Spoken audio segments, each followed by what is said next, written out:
Good morning, good afternoon and good evening, and welcome back to Stuarts London Product Review. I'm Ravi and I'm the Creative Director at Stuarts London. So we're going to be talking about three distinct brands today. One being Redwing, two Dana Boots and three Timberland. Now, Timberland you probably would have all heard about. It's a mainstream brand that's sold around the world. Redwing is a niche label and so is Dana Boots. So let's start with Redwing. Redwing, we have the style 875 Oro in my hand here. Now this is what we all know Redwing today for. It's the basic mock toe style, which comes with the white sole, extremely hard wearing. It's got a welted, Goodyear welted welts on it. The reason why it's mock toe is because of the seam, and this is what we call a mock toe. It's got orange laces, and that is basically what made Redwing very famous today. There's so many more Redwing boots in the collection, but this is by far one of the most famous ones. Now that particular style, it will come in a nice new colour that was launched this season, and that is the Oxblood. The Oxblood is, I really like this. The Oxblood has got a contrast white stitching, again the Goodyear welt, the white sole, the orange laces, but this waxy finish and the leather, as you'd wear it, I think as you wear it and it bruises and you get the creases, that's where the Oxblood colour and the two-tone comes into effect, which over time I think you get this lovely burgundy brown bruised shoe. It's actually would look, I think the more you wear these, the more older they get, the better they're going to look. The best thing about Redwings is they last. They're not shoes that you buy today and by next winter you're looking for a new pair of boots. They're an investment boot. These shoes are something that you'll be wearing in 10 years time. You can get them resoled, rehealed, and you probably can pass them on down to your younger brothers or sisters or son. Another new colour that came in this season is the Port Alpine.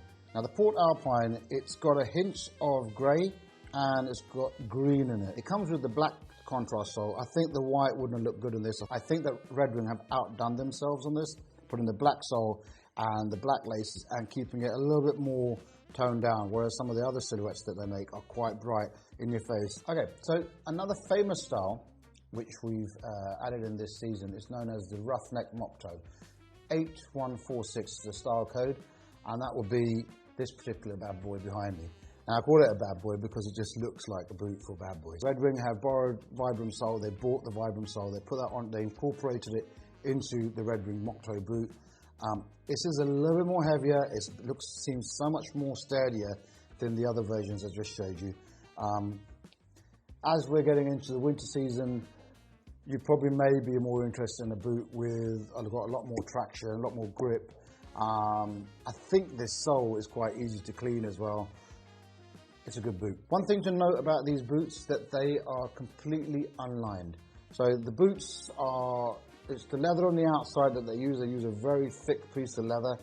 It's a very strong piece of leather. The inside is unlined. So if you want comfortability and you're a bit soft on your feet, I would advise wearing socks that are a little bit more spongier, thicker, for added comfort. So let's move on to Dana Boots. The Dana started in 1932 by another Charles Dana. It's not easy to launch a company where even in those days the boots would have been ultimately so expensive. Why are they expensive? Because they're still made in USA, and they're made in USA back then too.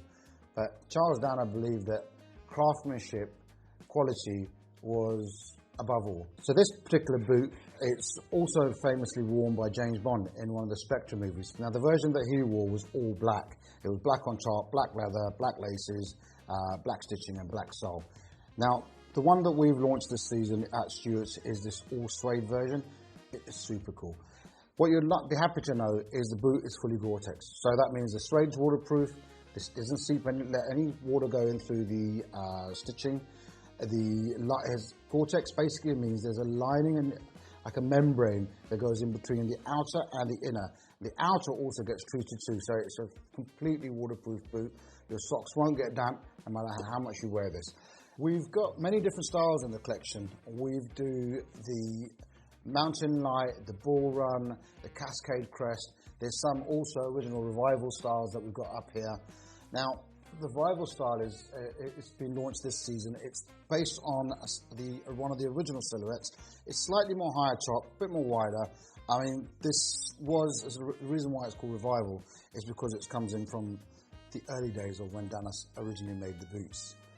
The other style that we probably sell the most of at Stuarts London is the Ball Run. Now the Ball Run, it's light. It does look similar to a pair of Redwings in the way that they've done the sole unit.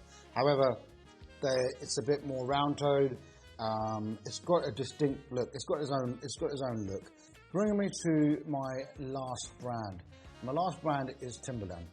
Now, we all think Timberland's been around, known and branded as Timberland. But Timberland wasn't actually branded the name Timberland until 1973, which was when they first came out with their 8-inch version of the 6-inch boot that we all know today. So the 8-inch will be slightly higher. That was the first version of this in 1973. In 1976, this is when this bad boy came out. Now, that was the original yellow Timberland boot, the one that made the company very famous. Why? It was ultra fashionable. Put this on with a pair of baggy jeans, the old shot jacket, you had many hip-hop artists wearing this boot at that time. You also had many footballers wearing it at the time. The boot itself is, this particular one I hold in my hand, is a slightly more updated version of the original 6-inch. We do sell that in the business. We have got that in stock. But this is slightly a bit more of a waxier leather. There's less suede on that side. So you could say this is a bit more of a nubuck feel to it. But what else was very good during the 90s was the boot called Eurodub. Now this is called a Euro Sprinter, but the Eurodub was a version of this. It had a contrast band that went all the way around. It's almost like a mud guard that went around the shoe. It's got a really nice wax leather on it. It's got a dull down gold rivets in a special cone-like feature. You've got the microfiber lining on the cushion. You've got microfiber cushioning on the ankle. You've got a gum sole, and it's a very light shoe.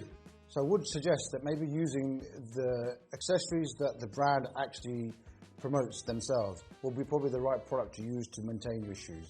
That's the best advice that I can give you, because they would be only providing you with the best cleaning agents and the best cleaning cloths that work well with the surfaces of their own leathers.